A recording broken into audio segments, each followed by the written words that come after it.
A chaotic, bursting city. Assault on the senses. Imagine peace and tranquility in the form of pristine nature right in the middle of Mumbai city.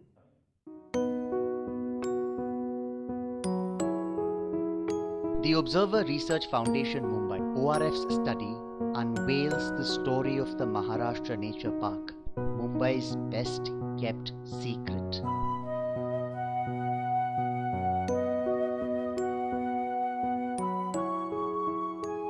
We had this Bandra-Kurla complex plan which was put out by the new BMRDA, the Bombay Metropolitan Regional Development Authority, and they asked for public comments. And of course, we being in the environment field, jumped at this. I think BMRDA and MMRDA have been very lucky to have good commissioners there. What has happened in Mahim Nature Park is that consciously one has tried to create a forested area so that you are mentally also away totally from the city, and you are able to get a little grasp of nature. Maharashtra Nature Park is an amazing sanctuary of green located right in the heart of Mumbai, with one of India's largest financial districts, Bandra-Kurla complex on one side and one of the world's largest slum settlements, Dharavi, on the other. Today, when one roams the expanse of the park, one can hardly imagine this beautiful forest being a garbage dump that used to stink and was infested with toxins. It was a garbage dump, and I think it was in Ganesh Chaturthi sometime in the early 1980s that some of us were there when we got saplings from Pune, and that's when it all began. I remember the day very well. Dr. Salim Ali was there, SP Godrej, and a few other people there.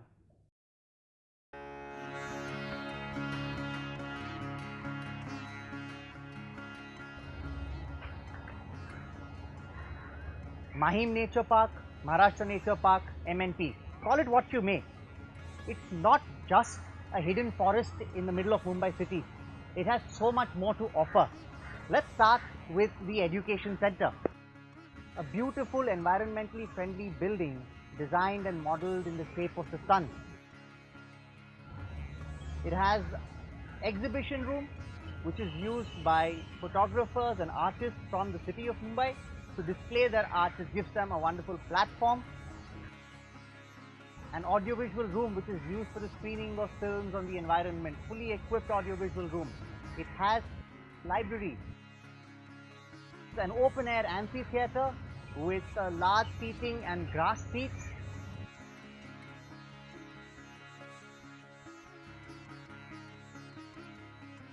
But besides this round building, there are many other attractions in this park. For example, on the extreme west end is a huge nursery, almost 4 acres in size, which sells saplings of various trees of indigenous species, and it has some herbs of medicinal plants where people can come and learn about so many different aspects of nature which are not taught in any textbooks in any school or college.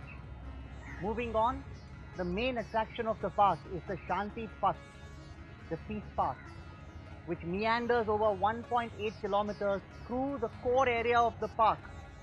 The core area of the park, by the way, is 20 acres of forest-like environment. It's beautiful, it's dense. As the path meanders through this core area, one gets to see and study and learn about nature up front and in person.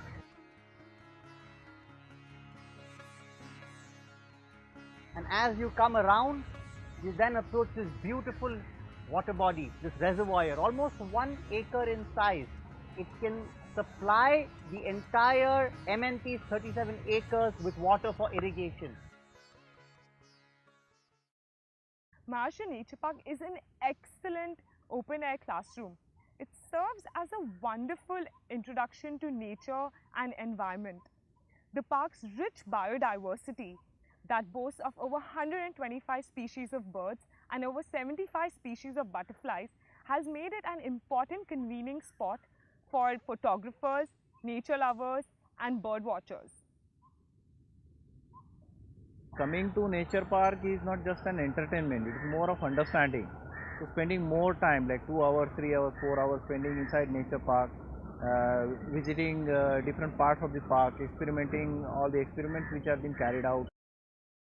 Given MNP's prime location and unique offerings, the consistently low footfalls at the park are baffling. While 3 lakh visitors were expected each year, in reality, only 50,000 people visit the park on average.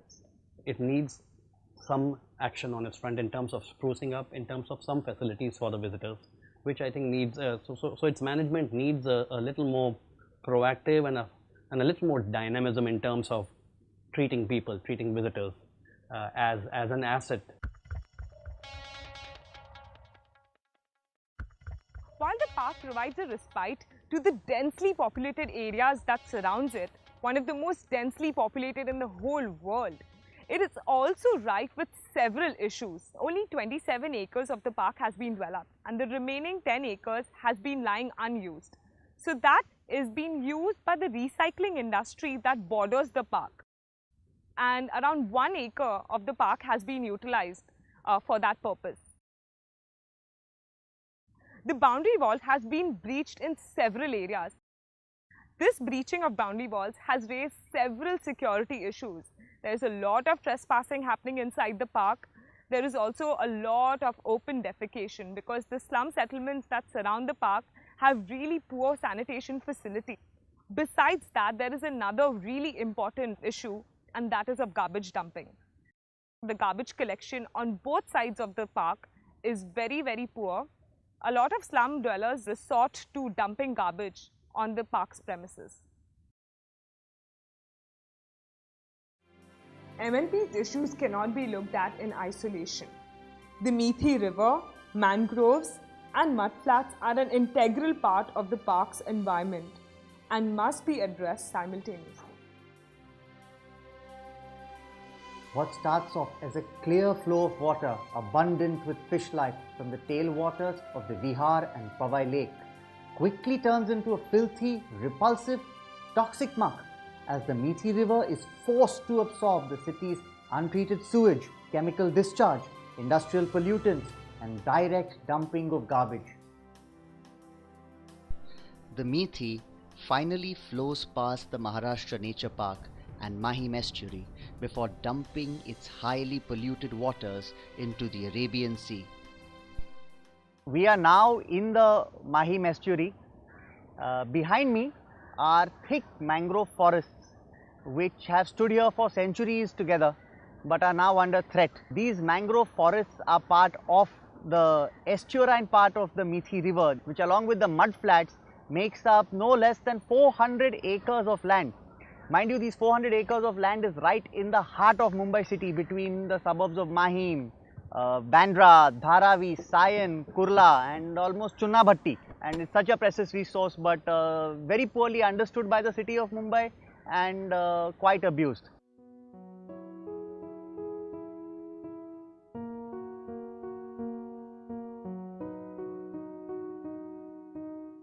Behind me is a beautiful man-made lake created by the local fisher folk, and it's actually created for farming of fish and prawns.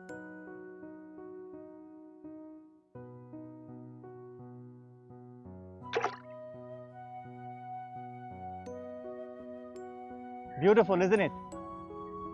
Clean, pristine lake surrounded by lush mangroves on all sides, right in the heart of Mumbai city.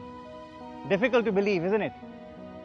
Wouldn't it be wonderful if millions of Mumbaikars who are starved for open green spaces could come and enjoy this beautiful, beautiful, precious secret of Mumbai? That is exactly what ORF Mumbai envisions in its study on the Maharashtra Nature Park, which is just a stone's throw away from here. The study says, let's encompass the purview of that park to include these 400 acres of mangroves and mudflats, and then create a beautiful 4 to 5 kilometer long boardwalk that circumambulates these lakes, sometimes dipping close to the surface, so people who are walking on it can enjoy the beauty of these lakes up close and in person. The best place to see the birds in an estuary like this is from the treetops. A boardwalk, just imagine running all the way around this lake at about 30 feet height. You can see everything, an uninterrupted view, a panorama of this most beautiful estuary in Mahim.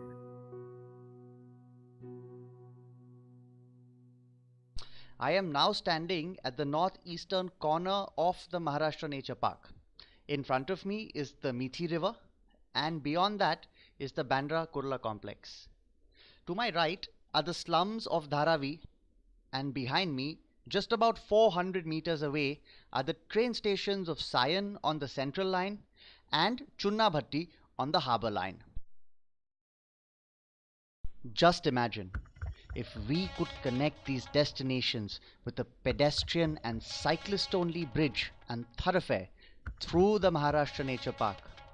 One would be able to reach the BKC from Sion and Chunnabhatti in under 15 minutes by foot and even lesser time on a bicycle, rather than spending close to 30 minutes in bumper-to-bumper traffic in the peak hours.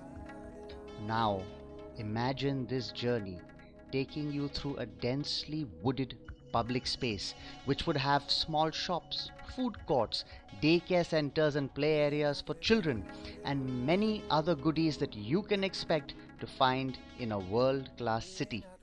And finally, you go over a stunning bridge across the Mithi River to the doorstep of the Bandra Kurla complex, which is already cyclist and pedestrian friendly. Those visiting the park for fitness walks or jogs or even for cycling would be drawn to the 1.2 kilometer long promenade that runs parallel to the Mithi River along the park's northern boundary and is contiguous with the bridge and the thoroughfare. You could even park your vehicle across the road from the MNP in a multi-level car parking before making your way into the park or the thoroughfare. Needless to say, this entire infrastructure is envisioned as being 100% disabled friendly. The 20-acre forest-like core is the heart of the MNP. It is sensitive and must be preserved and protected. ORF's study recommends adding 2.5 acres or over 1 lakh square feet of forested area to this core. This can be partly achieved by trimming the area of the existing nursery from about 4 acres to 2.5 acres and creating there a biodiversity reserve, which would be a one-stop shop for all your nature and gardening related needs and much more. Must we look at slum residents with disdain when they defecate in the open? No. Let's provide them with adequate and clean sanitation facilities so that they too can live a life of dignity and have access to this most basic urban service. The smallest thoughtful intervention can bring about the greatest positive impact on the Maharashtra Nature Park and its surroundings. Why can we not address issues with the park's existing infrastructure, its security, its offerings, and of course, its management? Just take a step back and look at it afresh, like an artist would in the creation of a masterpiece. Today, once again, we stand at a crossroad that will determine the future of the Maharashtra Nature Park.